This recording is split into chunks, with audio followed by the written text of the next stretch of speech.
Well, today is Sunday, September 1st, and I'm in Cambridge, Ontario, relaxing till Thursday, which is going to be of September.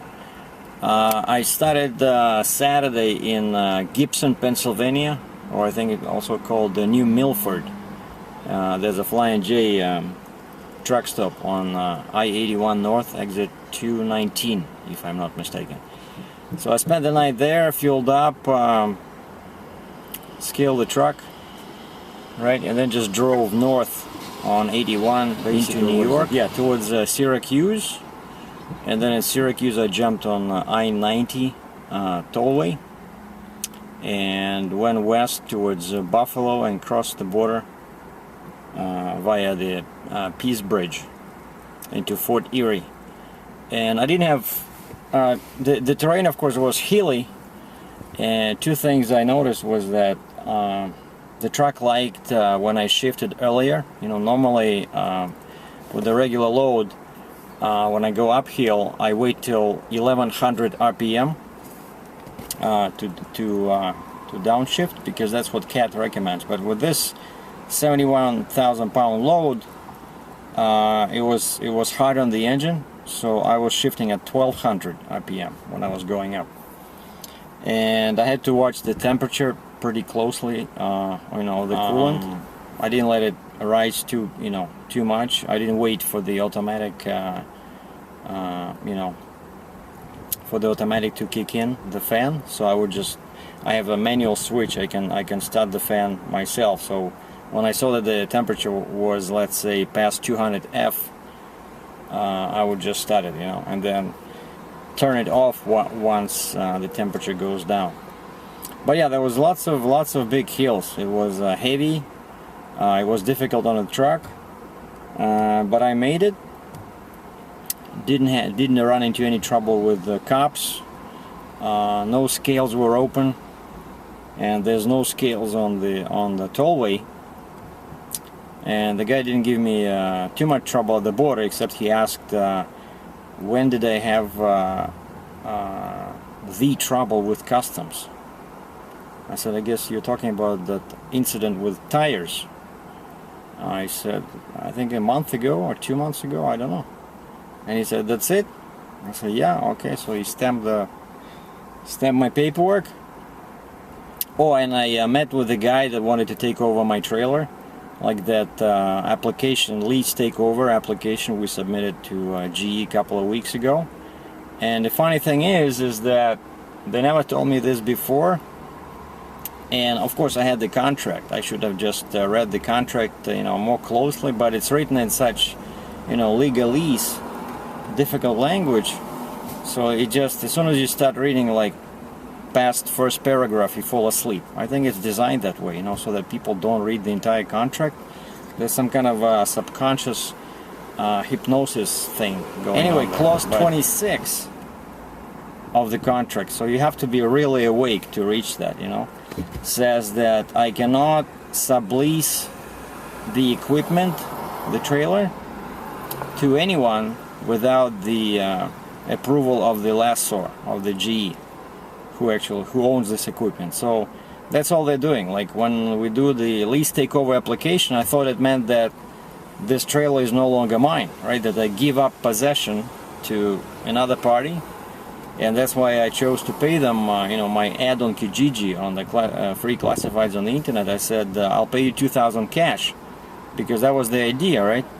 But turns out it's not how it works. Like, once a lease, basically it's not cancelable. That's how they like it.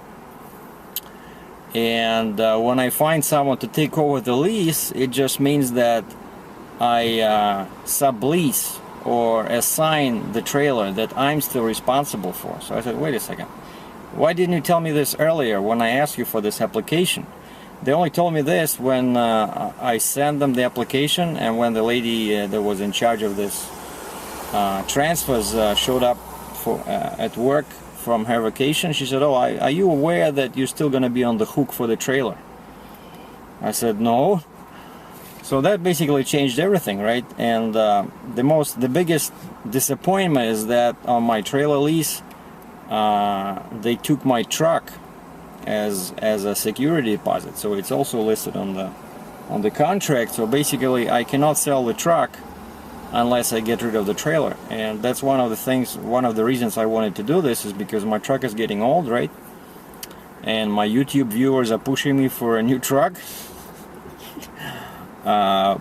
And I had to get rid of the trailer in order to sell the truck, right? Now it turns out that's not how it works. So even if this guy was approved, which he wasn't, but let's say GE approved him, my truck would still be there, you know. And if he ran into trouble paying, GE would be calling me, and they might repossess my truck. So what's the point, you know?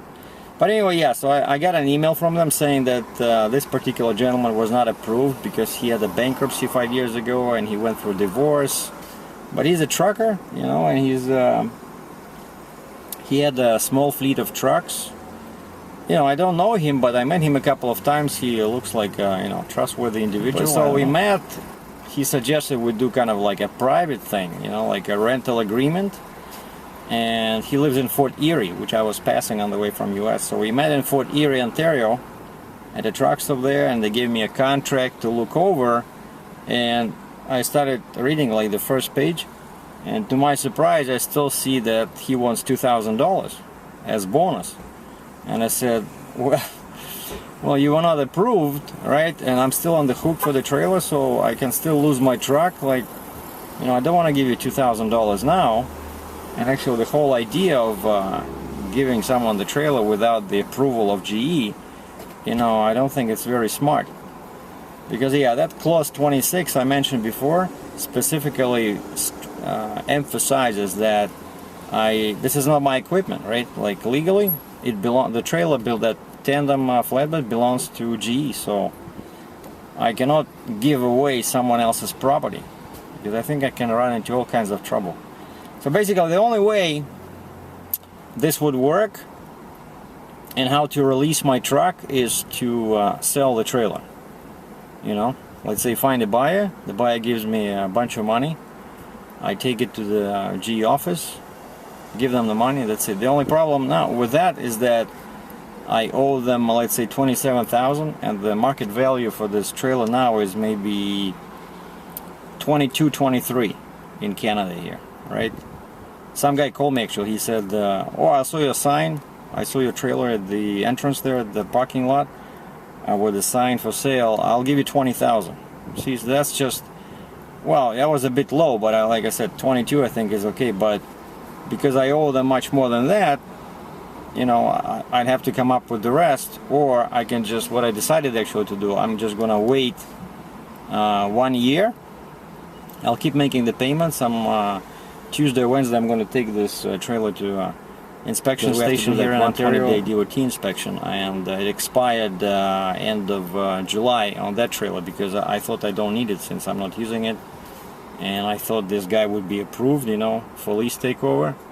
So now I'm just going to do the inspection and just park it in the yard, and when I see a load that requires a flatbed, I'll just use the flatbed. So, and I'll wait 1 year. And then after a year, I think, because I'm paying a whole bunch of money, so after a year, the buyout value should be in line with the market value, and that's when I can sell the trailer, and I can upgrade my truck. So some guys were asking me what's happening with my truck, so that's the answer for you. So if I sell the trailer next year, so 2014, I think I might upgrade my truck. Let's say I got this trailer in May, I think it was May or June 2011, right? So, and that's usually the thing actually with leases.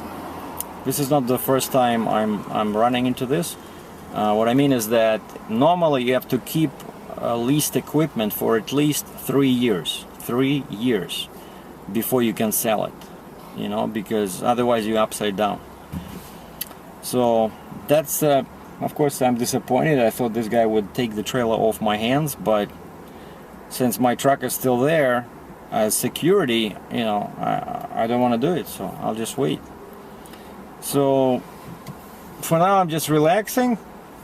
Oh, because yeah, I parked the trailer with that 71,000 pound machine in the parking lot there, and I dropped the legs and dropped the suspension on the truck just to keep it you know, make it easier for the truck, because I look at the trailer from the side and the upper deck sits like this, you know. Let's say this is the lower deck, because there's so much weight here.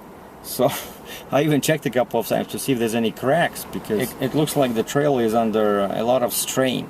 And I'm kind of surprised, because that trailer, even with 2 axles, supposed to be able to handle 80,000 pounds in 4 feet of space, you know, or I think 84 in 10.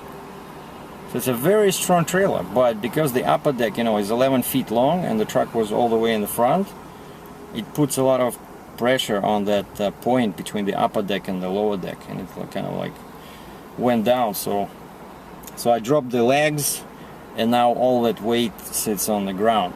So because I'm gonna be here, you see, from Saturday, Sunday, Monday, Tuesday, Wednesday, right? So all that weight will be sitting on the truck for like 4 or 5 days. So,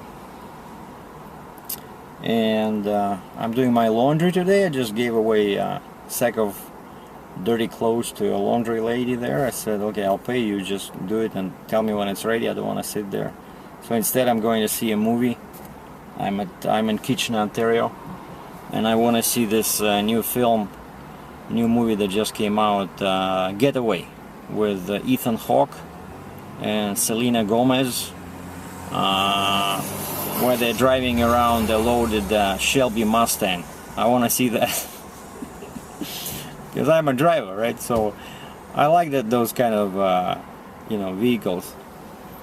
And then I've been checking online for the status on my new muffler and the Cork Sport short ram intake, and they're pretty much here.